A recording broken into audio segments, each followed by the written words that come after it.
快过年了，给大家发点不一样的。今天我们来一起看一部由2个小朋友自制的网剧《森林大冒险》。这部剧预热了很久，我也期待了很久。说真的，这2个小朋友是很有勇气，也很有行动力的。能在这么小的年纪就将梦想付诸实践，是一件很难得的事。所以此次解说也只将目光集中于剧情，并不针对演员本身。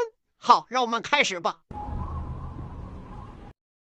这里解释一下为什么是第8集呢？就是因为他们现在只播了3集，分别是第4集、第8集和第9集。我也是第一次见到一个电视剧从第4季开始播，而且剧情是从第7集开始的，但是又没有第7集，所以咱们只能看第8集了。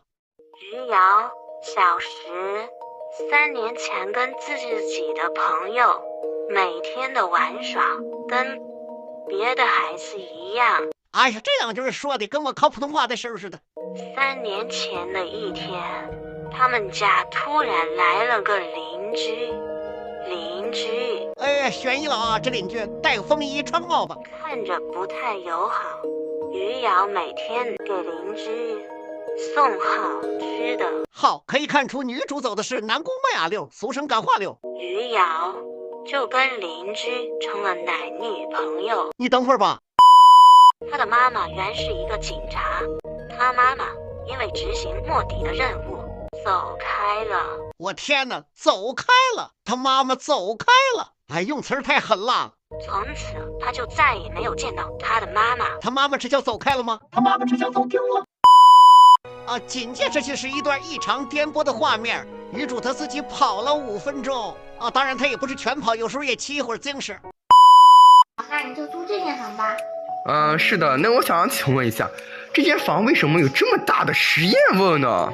震撼，我只能说太震撼了。这块的剧情是男主嫌女主租给他的房味儿大，女主告诉他味儿大是因为这儿是他的实验室，平时他就拿这些小王盆啊、小红椅子啊、呼啦圈什么的做实验。那么问题就来了，女主到底是做啥实验才能用上这些器材呢？我以为做的是雾化和气化的膨胀原理。惊不惊喜，意不意外？别看女主年纪小，她可是从小学5年级直接跳的高考，全国高校任她挑的天才少女。你怎样考入硕士系的呢？我从小在5年级的时候我就成绩很好，然后跳到了高考。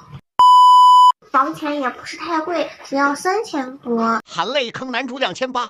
你是不是在这个村子里非常熟悉啊？我看你在村子里非常熟悉，你快把你家的家谱都快背过了。看着啊，看着啊，女主那个嘴跟棉裤袄似的，你说一个房东给租客背家谱，你犯得着吗？他后边秃噜出来的事儿更多。紧接着男女主闲聊天，聊到为啥女主会选择一个军警学校。好嘛，这个话题挑的，女主把她妈妈那些老底儿全给抖了出来了。我妈是警察，然后呢，我呢就是我妈一次做卧底，然后去了，现在还没有回来。音乐停！你说这余姚，生怕别人不知道你妈妈是卧底，逮谁跟谁说呀？就差直接在村口拉个横幅了，横幅上写着“我妈是卧底，我妈走开了”，就生怕妈妈不耐抓，生怕妈妈工作顺利呀。这还替妈妈跳上狼了。这闺女这嘴跟棉裤袄似的，啥都往外吐噜呀！你再这么3吐噜2吐噜，过2年套给你那卧底母亲干成缅北奶点王啊！